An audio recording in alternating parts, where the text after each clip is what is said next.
Hello again, welcome back.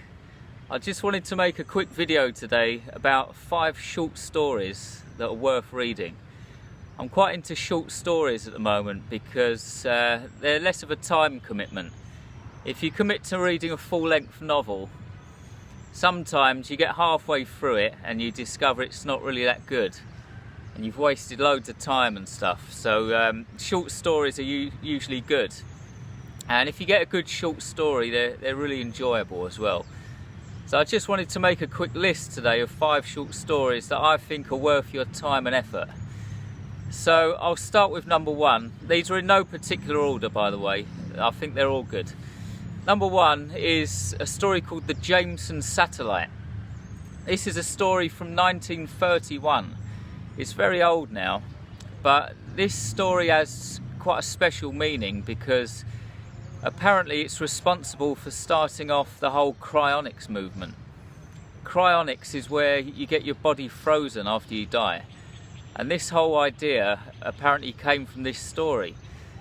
So the Jameson Satellite is about a man on Earth who's about to die, and he notices that a woolly mammoth is preserved in a block of ice in Antarctica or somewhere like that.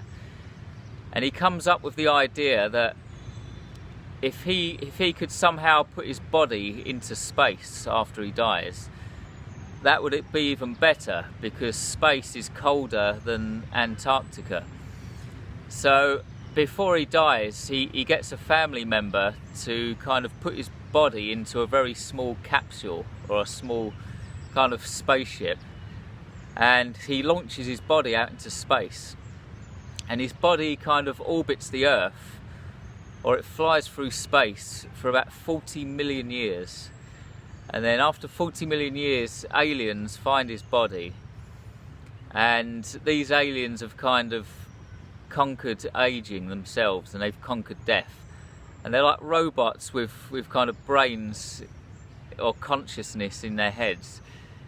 The descriptions of the robots are quite comical, to be honest. It's like reading retro sci-fi. But these robots kind of resurrect the body, and they make this guy one of them, and they put his consciousness in a robot body. And bearing in mind it's science fiction, the prose is very easy to read, which I appreciated. The aliens come across as a bit silly, but it's a very easy read, and I enjoyed it very much.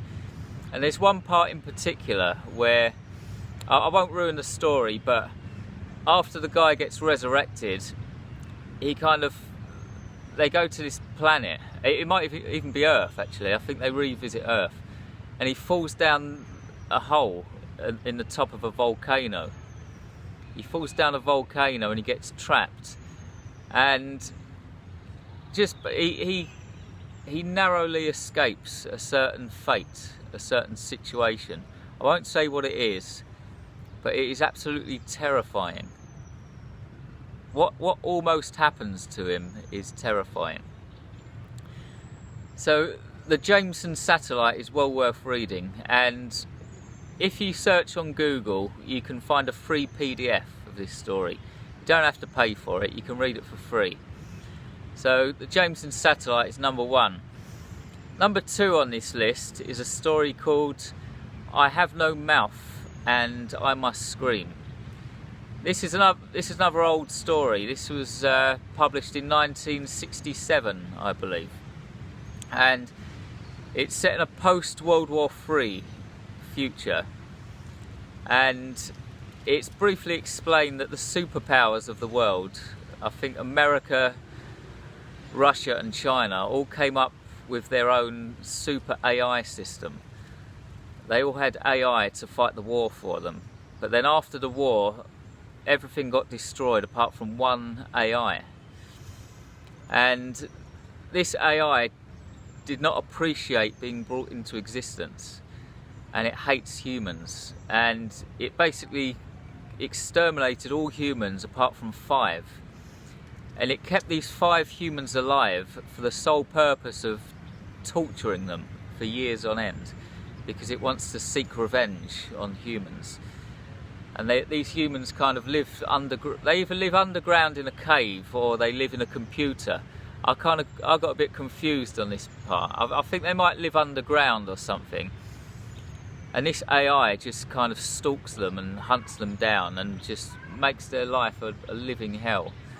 It messes around with their personalities, it messes around with their body parts, and it reads like a nightmare. It's like the worst case scenario for AI. Of, like, you know, it could actually happen in the future. The worst possible thing that you can imagine happening with AI is in this story. So I highly recommend this one as well. Apparently it was turned into a video game at some point. I don't really know much about that, but check this one out. And also you can read this for free as well. You can find a free PDF. I Have No Mouth and I Must Scream. That's number 2. Number 3 on this list is a short story I've mentioned in another video of mine, but it's well worth mentioning again. It's a story called Message from Mars by J.G. Ballard. This is incredible. It's one of my all-time favourite stories. This is set in the future, and it's explained that there's a second space race between the USA and China. The moon has already been explored, so America decides to send a ship full of people to Mars. And it's also explained that they've kind of arranged it to be a kind of reality TV show to raise more funds, to get more money out of it. And they fly to Mars, and I think viewers back at home can watch the crew, and they kind of get to know the crew. Kind of like what you can do with the International Space Station now. You see programs being broadcast from the ISS. It's kind of like that. And so they go to Mars, and then when they land back at NASA,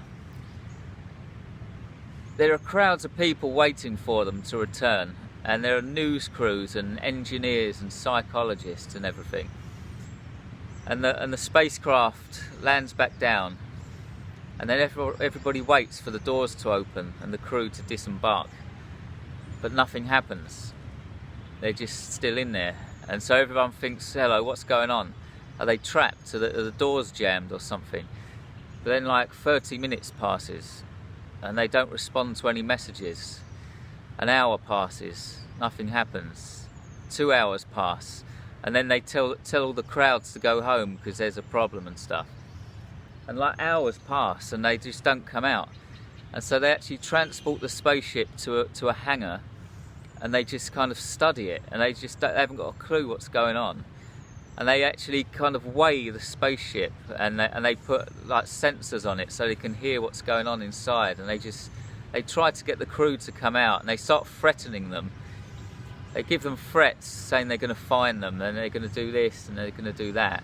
And then they go to the kind of nicely approach and say, oh, they kind of beg them to come out. They just won't come out. And literally decades pass, and NASA actually, I think NASA has to close down and move premises. So NASA kind of washes their hands of the spaceship, and then it passes on to the new people who own the land. And then another 10 years pass, and this spaceship ends up on this unused patch of land, and it turns into like a tourist attraction. It's covered in rust, covered in graffiti. This is like 40 years later, and the crew are still in there. And then slowly, one by one, they die off. And then it turns into like 2 or 3 of the crew left. And it's just so interesting. It's just such an interesting take. Whenever anyone writes sci-fi about a crew going to Mars, nobody writes about the psychological aspect. Nobody else, apart from J.G. Ballard, would come up with this angle, but he did. Such a brilliant story. It was published in 1992. The Message from Mars. You might have to buy the short stories of J.G. Ballard to read this, or if you're prepared to spend a bit more time searching Google, you might find a free PDF. Number 4 on this list is a story called Boy in Darkness by Mervyn Peake. This is old as well, 1956, and I would actually class this as fantasy. I'm not into fantasy, but I really enjoyed this story. It's about a young boy who lives in a castle, a young aristocrat.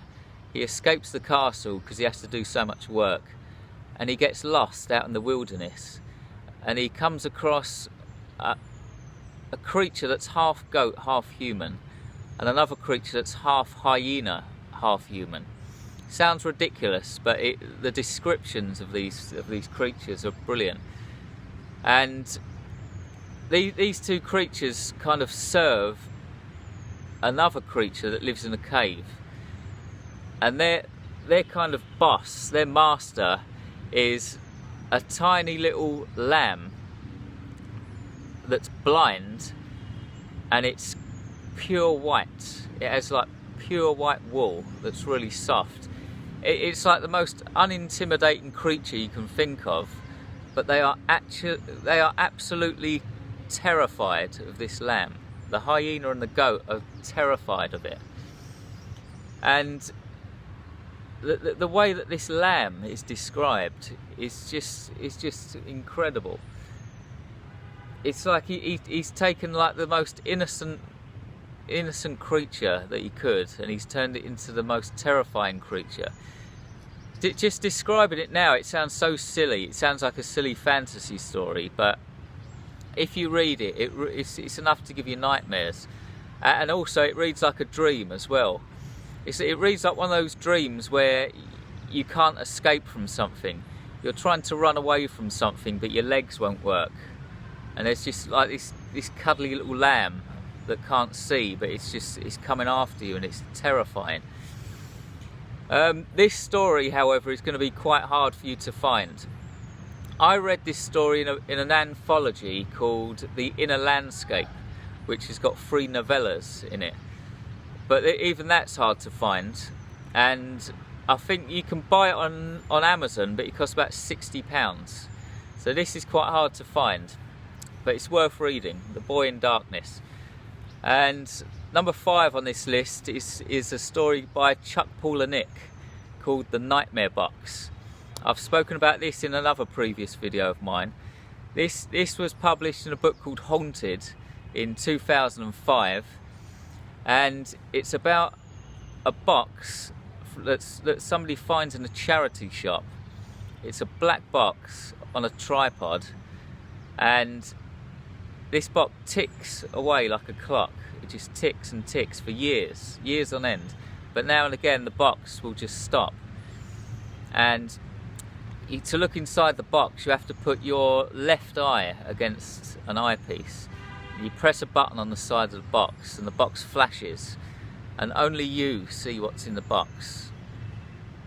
And whatever you see in the box just makes you completely lose interest in the world.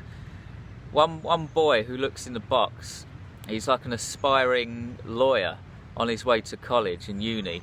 After he looks in the box, he just spends his day sitting in a corner covered in dust, covered in flies, with cockroaches crawling out of his shirt and stuff. He just doesn't care what happens, with a stupid grin on his face, looking up at the clouds. Whoever looks in this box just loses it completely. It's well worth reading, The Nightmare Box, and in fact Haunted in general is worth reading. I won't go into it too much, I've done other videos on this. But that's it, 5 short stories there that are well worth your time and effort in reading. And while we're on the subject of short stories, I'd just like to quickly mention that a short story of mine called Buried Memory has been published in Yellow Mama magazine. Yellow Mama is the name, by the way, for an electric chair that used to be used in a Texas jail. Yellow Mama is a free magazine, so you can read my story for free. I've put the link for this magazine in the description box below, so you can easily check it out. My story is called Buried Memory. Okay, so thanks very much for watching. Check out these short stories and keep an eye out for my next video in about 2 weeks or so. In the meantime, try to have a great day on this strange, weird, peculiar rock we call Earth. Goodbye.